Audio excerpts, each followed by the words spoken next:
I just came back from watching Wicked for Good in IMAX, and that was the most homosexual experience I've had all year. And I married a man 3 months ago. Consider that. There's no place like home.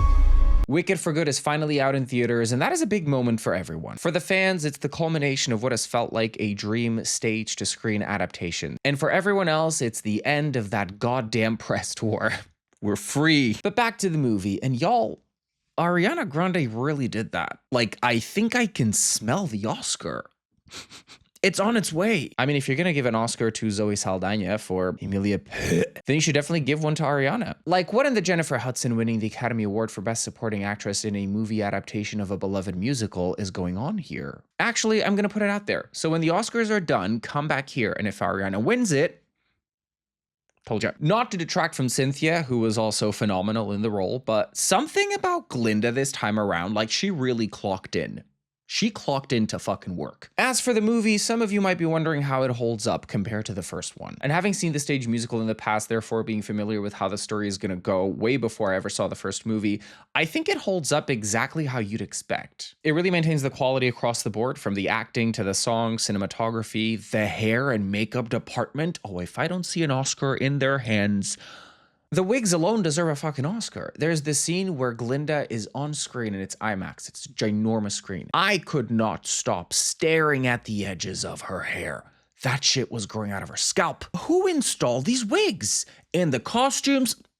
Second Oscar is coming. And let this set the standard for what talking animals look like in live action movies. I mean, is it perfect? No. They really did the best they could with the technology that we have. But in that same energy, I burst out laughing when they showed the young wizard. Mild spoiler alert, but there is a scene where you see the wizard as a young man, and it wasn't needed. Doesn't add anything to the story. Doesn't show us that it really is him. We knew it was him. We knew it was him in the first movie. Horrific de-aging CGI technology happening around there. And in the middle of a sat scene, no less, I could not stop laughing. I wish I could show you all. Like, it's giving Renee jumpscare Esme in Twilight Dawn of the Ugly CGI Demon Baby. Quality standards aside, the movies are not equal, and which one you prefer will really depend on what you value most. I prefer the songs of the first and the pacing of the second. I prefer the visuals of the second, but the emotional weight of the first. The first one made me cry about 5 times longer than the second one. Not that I was timing it. And having seen both movies now, I get why they split the story in two. It really allows them to dive a lot deeper into each character and storylines, even if the second half of this movie feels rushed. But that's not their fault. That's the story's fault. Time to get into spoilers. So if you don't want to get spoiled, you can come back when you're ready. We'll be here. For the rest of you, though, it's gonna get real homosexual up in here. And just a warning for this video, you will be seeing repeated visuals, but what can I say? The visuals haven't dropped and I'm not about to get sued. So enjoy frames of the trailer. The movie picks up some time after the first, and things have gotten shit. Madame Morrible has cranked up the propaganda to such high level, she's making Israel jealous. She's now branded Elphaba, the Wicked Witch of the West, and the posters they're spreading around town, oh, don't let Cynthia see those.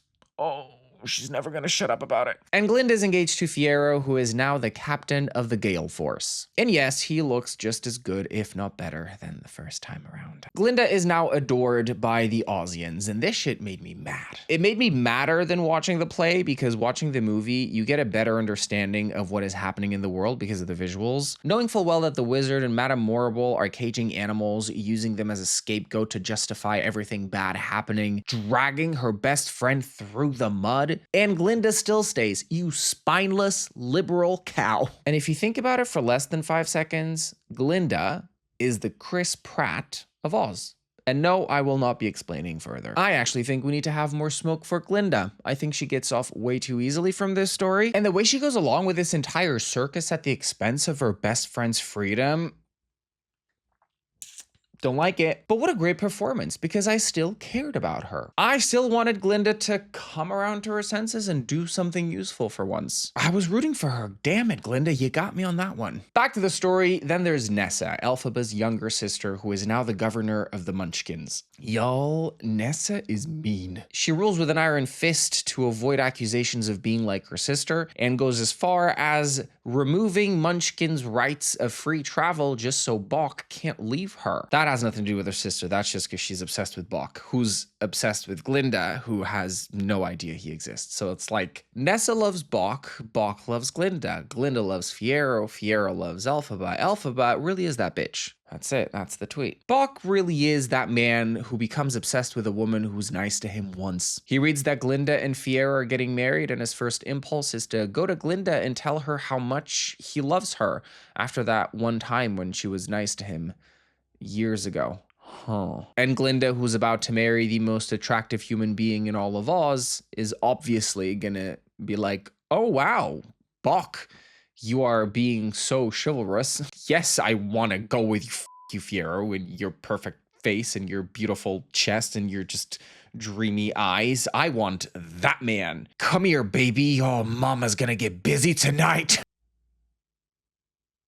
So anyway, Elphaba visits Nessa to get her help, right? She needs a revolution. She needs to expose the wizard. Nessa only wants Elphaba's help. She's like, well, now you're a witch and you haven't even tried to make me walk. So Elphaba reads out a spell. Now, in the original play, it's for her to walk. But in the movie, it's for her to float. For her to feel the same way she felt in the first movie when Bach was nice to her. It's actually really sad, you know. She's lonely. She's lonely, therefore she's a The spell works, and Bach's like, well, you don't need me anymore, so I'm gonna go to Glinda. Bach, leave Glinda alone. My god, dude. So Nessa starts reading out a spell, so Bach loses his heart. And he starts losing his heart, so to save his life, Elphaba reads another spell and turns him into a tin man so he can continue living now that he doesn't have a heart. See how clever plotting and writing can easily turn a villain into a misunderstood hero? Then we get the wedding night and a propaganda performance by Glinda and the wizard, all to convince Elphaba to join them. And the propaganda works because the wizard promises to free the flying monkeys. And I like how you can draw so many interesting parallels between the politics happening in Wicked and the politics happening in the real world. Yeah, well, yeah. Elphaba joins them for about 10 seconds until she finds more caged animals, realizing that the wizard really is a bad guy. He's never gonna change. He's gonna keep using animals as scapegoats for everything bad that happens. I actually never understood the plan. Maybe I need to watch the first one. The wizard is bad. She releases all the animals and ruins the wedding in the process. And Fiyero finally runs away with Elphaba. Heartbroken and feeling betrayed, Glinda acts impulsively and tells Madame Morrible to spread rumors about Nessa not feeling well to lure Elphaba out. But Madame's like, you know what, that might not be enough. So she secretly summons a storm. A storm that carries an entire house all the way from Kansas to land on Nessa, killing her. Like, damn, you want to take someone out? Just drop a fucking house on them. And all of this was happening as Elphaba and Fiyero were finally consummating their love. They couldn't even cuddle for more than an hour. Elphaba needs a fucking break. And y'all need to back off. Give her the chance to come twice at least. And you'll notice I haven't mentioned any songs yet because they were just not memorable. Wah, wah. I know, but the first one was just that excellent. You know, it was just that excellent. There is a really good song, one good song. To me, I liked it. It's probably the only one that I like. As you all know, the house that fell on Nessa had Dorothy. And the thing I like about Wicked is that they really keep Dorothy as just like an outside player. We know her story, we've seen her story. This is not her time. This is her time to exist for plot purposes, you know? So we can cover what happens in her story, but with our side. So like she's there, but she's always off screen. We never see her face. We only see her body from the back a handful of times. Best part of the film, Glinda and Elphaba fighting. Ariana Grande might be a comedic genius. To me, in this film, Ariana Grande, the queen that you are. She said, this is my time to shine. This is it. This is the performance of a lifetime. And immediately after, heartbreak. Soldiers arrive and they overpower Elphaba, who now feels betrayed. She thinks that Glinda was just buying time for her to get captured, which she kind of was. Lucky for Elphaba, Fiyero arrives with flying monkeys. They're now on Elphaba's side. And Fiyero buys her time so Elphaba can fly to his spare castle. That's right. Fiero's got a spare castle, just lying around, waiting to be used. It's been abandoned, never occupied. I wonder what it's like to be rich and just have extra properties lying around. It's like to have a property, full stop. And Glinda, once again useless. Instead of helping, she just cries as the guards take Fiyero away.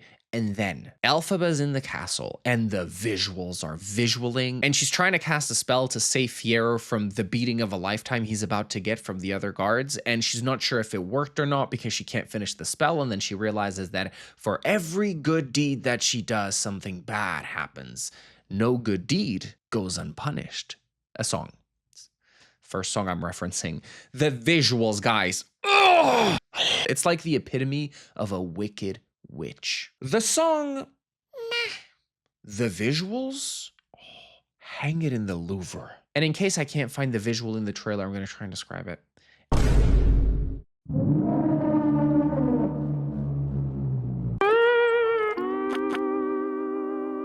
It's just so pretty. Can't wait to have them. This is the point when Elphaba decides to go full wicked, and honestly, I wish she would. I wish she would turn half of them into rats and the other half into cheese. The wizard tells Dorothy and her 3 companions that they must kill the witch and bring him her broomstick, so they go off on their mission on the yellow brick road, and the townspeople are roaring them forward. They are all angry and they all want the wicked witch dead, but not enough to go with this little girl.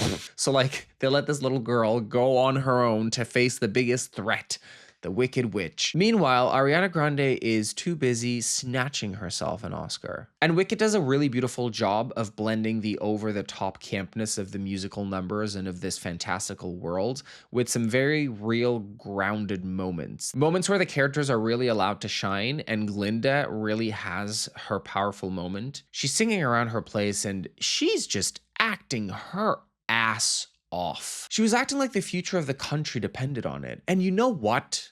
It just might. And that brings us to the third act, an ending that I feel worked better on stage than on screen. When you're watching the play, the story is contained to the stage. It feels a lot more small scale. And so the ending lands better. In the movie, because everything is so grand and so over the top, it feels anticlimactic. And I knew exactly what the ending was going to look like. I think everybody knew. And I think it plays exactly like you'd expect it to play, having seen the musical, like what they show and what they don't show.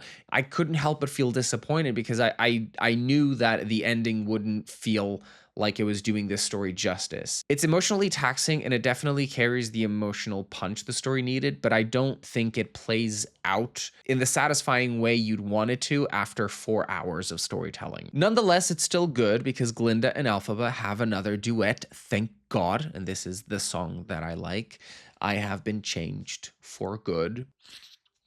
This right here, tears, not a dry eye in the entire theater. The emotional arc between these two characters plays out so perfectly, and I think it's all due to the chemistry between Cynthia and Ariana. I know that as annoying as the press tours may be, and as obnoxious as these interviews may become over time, it really is a testament to the deep-rooted chemistry that these two women have on screen. They share this very charged moment during the song. The camera is circling the two of them, and they are just serenading each other, staring deeply into each other's eyes in this very lesbian moment. All they had to do was run away together. Fans of Wicked used to dream of moments like this.